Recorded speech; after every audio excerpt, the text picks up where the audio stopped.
Nós passamos a vida inteira estudando ou lendo algo que não sabemos bem o que é.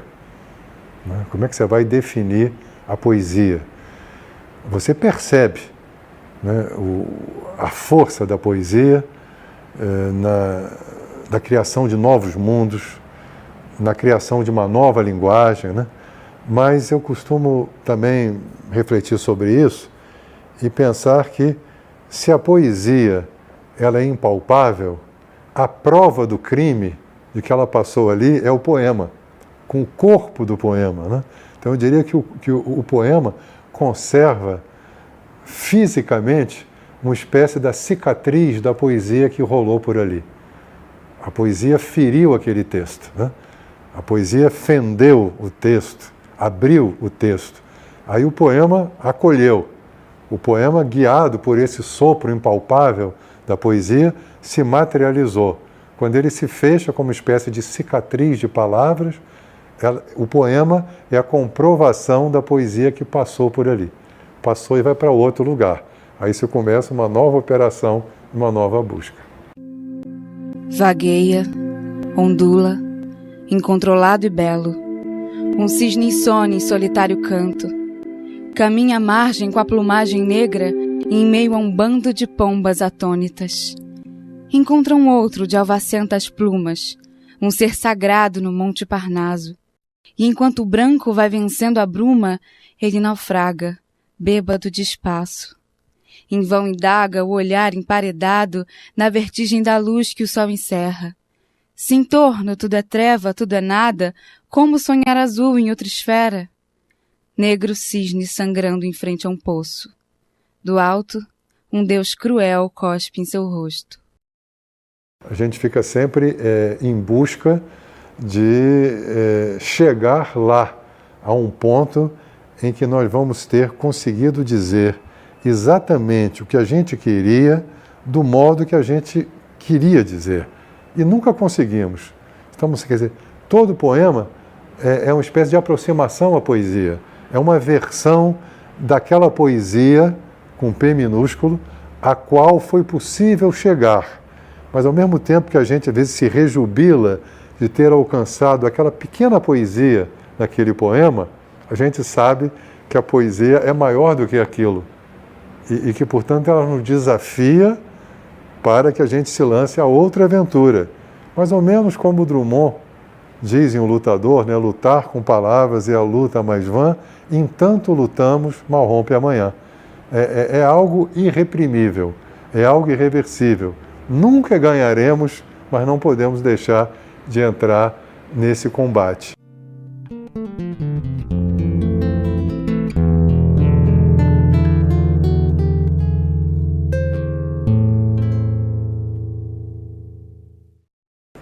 Acho que o poema, se está pronto ou não, essa palavra cabe sempre ao leitor, né? Os poetas, quando publicam os seus livros, por piores que sejam, têm sempre a consciência de que estão prontos para aquilo que eles foram capazes de fazer naquele momento.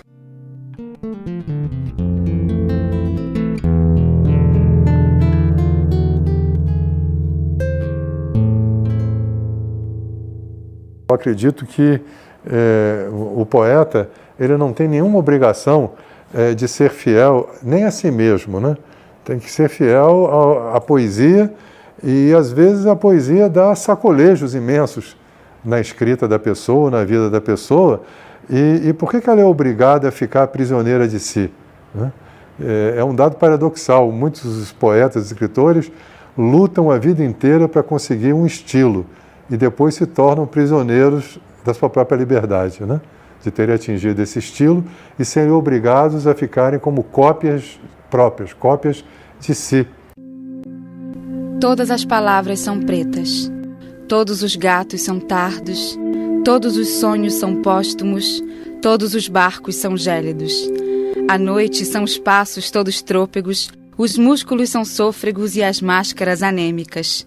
Todos pálidos os versos, todos os medos são pânicos, todas as frutas são pêssegos e são pássaros todos os planos. Todos os ritmos são lúbricos, são tônicos todos os gritos, todos os gozos são santos. A poesia, ela é um exercício sucessivo de desaprendizagens, né? Você aprende agora para desaprender. Quer dizer, repare que quando eu falo desaprender, eu não falo esquecer, né? Porque você esquece, você volta a estaca zero. Quer dizer, quando você desaprende, é que você sabe fazer alguma coisa, desmonta aquela coisa, desaprende aquela coisa, mas já dá um passo para frente, mas sem esquecer que você tinha sabido fazer daquela maneira.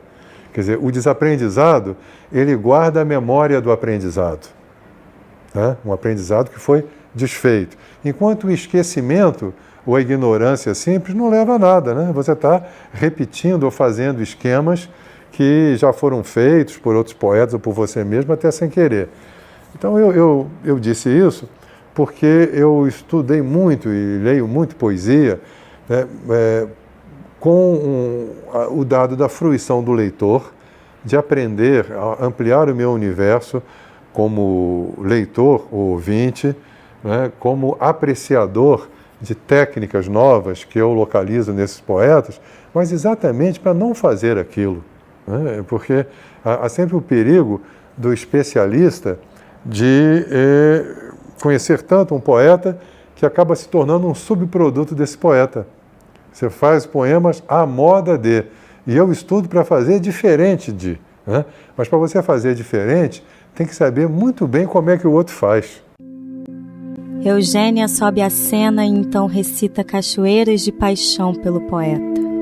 Enquanto em águas frias de loucura, esmalha ao mesmo tempo é alvo e seta. Paraguaçu nadando se despede da terra onde Iracema se perdeu. Traídas todas elas. São mulheres, milhares de Marílias sem Dirceu. Passam, bordam na beira do improvável.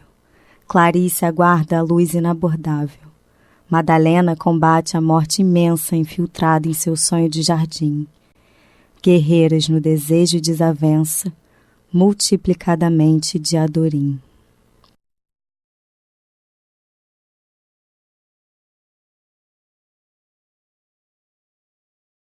De fato, eu incorporei ao meu projeto de criação, né, essa ideia de que o texto deve ser um objeto legível, um objeto compreensível e que ele deve portar sempre na poesia muitas camadas de sentido, mas o que não impede que até um leitor desarmado aproveite a primeira camada, aquela que se oferece.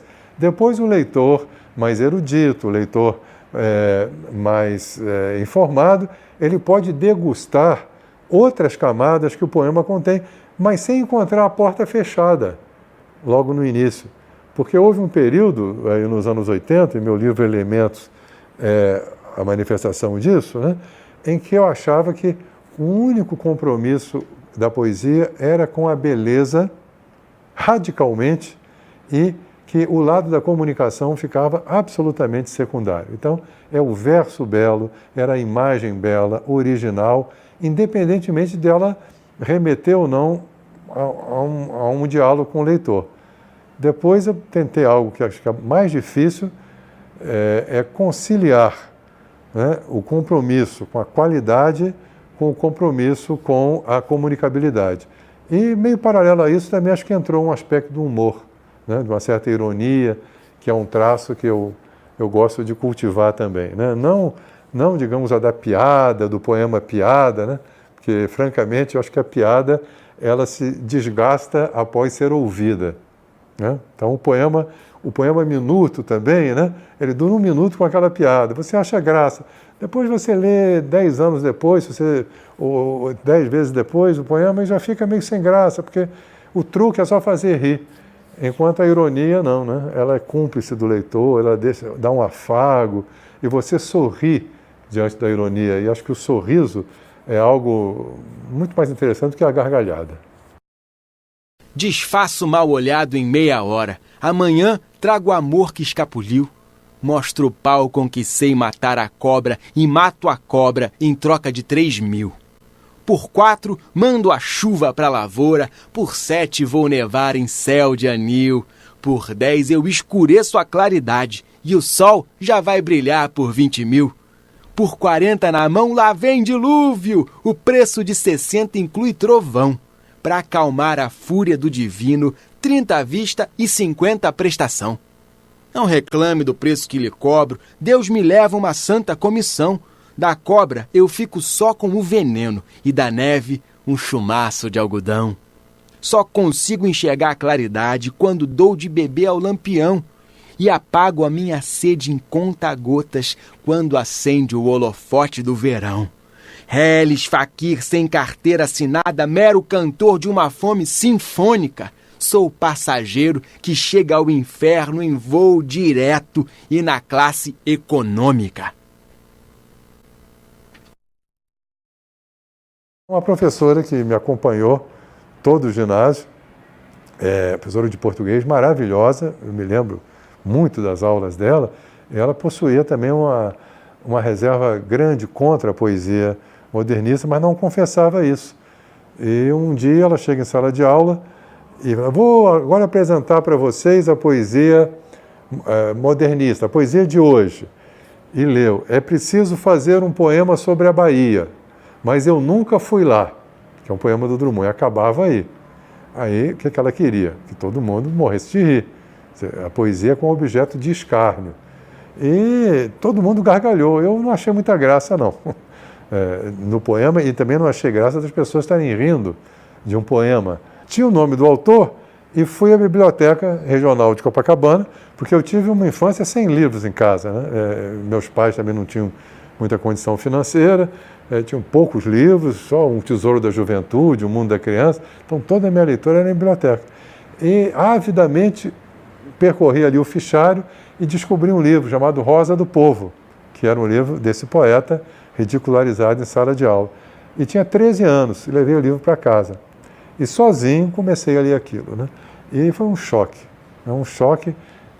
daqueles que a gente nunca esquece na vida e que mudam realmente uma pessoa, né? Leituras que mudam uma pessoa. Eu estava, ao mesmo tempo, não entendendo nada, atraído pelo livro, achando difícil, achando sedutor, e resolvi, poema por poema, dar sentido àqueles poemas, mesmo os que eu não entendia. O que isso aqui quer dizer? Deve quer dizer aquilo, não isso aqui. E esse poema? Aí associava a outro. E foi assim, uma experiência única. Eu me lembro da maravilha que foi para mim descobrir esse livro contra vento, contra a maré, contra a minha turma, contra a professora. E a partir daí eu quis ler outro, e eu localizo na minha vida 2 experiências de enorme impacto estético e existencial. Uma foi essa, com a poesia de Drummond e A Rosa do Povo. E para não dizer que eu não gosto da ficção, né, outra foi, um pouco mais tarde, eu estava no pré-vestibular, também por conta própria, eu li O Grande Sertão Veredas, né, com um grau de maravilhamento, de encantamento, de alumbramento inexcedível. É um livro de 560 páginas e eu me recordo da tristeza que eu estava vivendo quando eu estava começando a chegar ao fim. E de propósito eu li um pouco mais devagar, porque eu não queria que aquela travessia tivesse término, né? Revejo a luz gelada de manhãs perdidas e os sonhos que mandei para o endereço errado. Tanto azul me nauseia e nada se dissipa em meio ao mangue seco onde estanquei meu barco. Muitas sombras debatem-se à beira do quarto, fantasmas dos lençóis da noite estreita e aflita esgueiram seus anzóis no meu silêncio farto, de saber que eles são a única visita. Imóveis no sofá me contemplam ferozes e cravam com desdém as garras da rapina. Espanto o pó e a dor que descem dessas vozes, rolando sem parar pela memória acima. O espelho só me ensina a ruína do desejo. Sei que é meu esse olhar, em que não mais me vejo.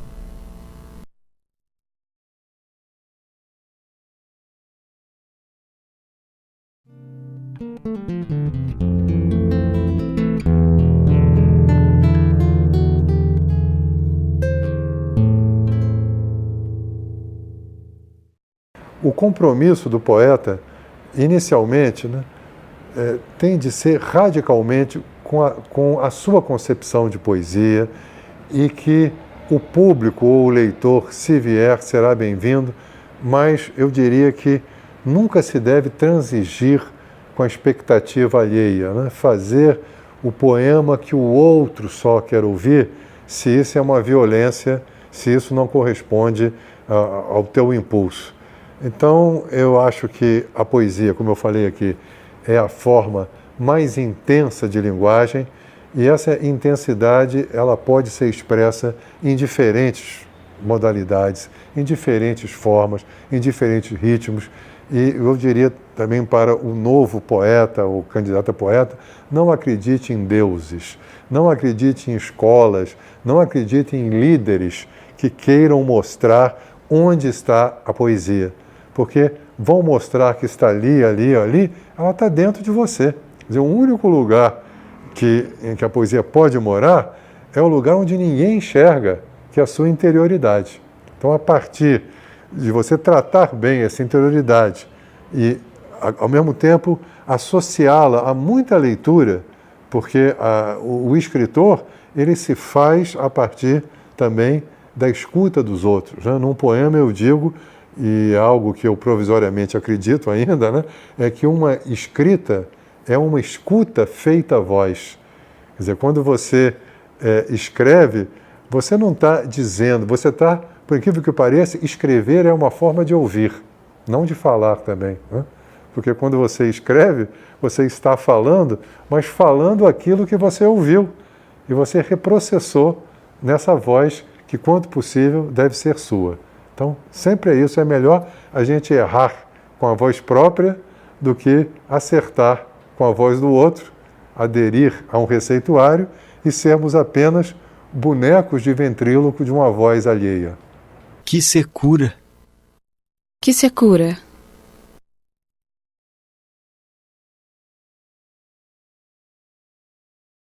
Haveria alguma? Sequim seria só o solidário semblante, assinalando sílabas suaves, sabedouras, solícitas, num assim sereno ofício que saudamos e seguimos.